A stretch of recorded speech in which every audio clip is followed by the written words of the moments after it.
Найзаа, чамд ямар нэгэн тусламж хэрэгтэй юу? Тийм ээ. Би ээжээсээ төрчлөө надад туслаач. Зүгээр дээ найзаа. Ухаан цонхор найз нь чамд туслах гэсэн юм.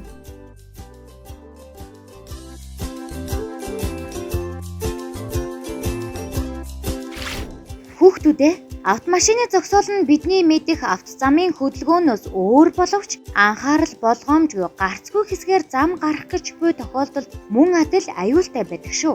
Тийм учраас автомашины зогсоолын хэсэгт аль болох эцэг эхээсээ холдохгүй байх. Холдсон тохиолдолд заавал гарцаар гарч явган хүний хэсгээр зорчих мөн гүйхгүй байх ёстой шүү. Учир нь гэвэл жолооч ах эгч нарт маань машин жолоодож байх хугацаанд үзэгдэх орчин хязгаарлагдмал байдаг учраас зогсоолд зогсож байгаа машины араас гинэт гүйж гарч ирвэл нэлээд эрсдэлтэй гэж ойлгож болно. Тиймээс зогсоолын аюулгүй байдлыг хангах хамгийн чухал үүрэгтэй хүмүүсийн нэг болж бяцхан найзууд та нар маань ч бас багтаж байна гэсэн үг.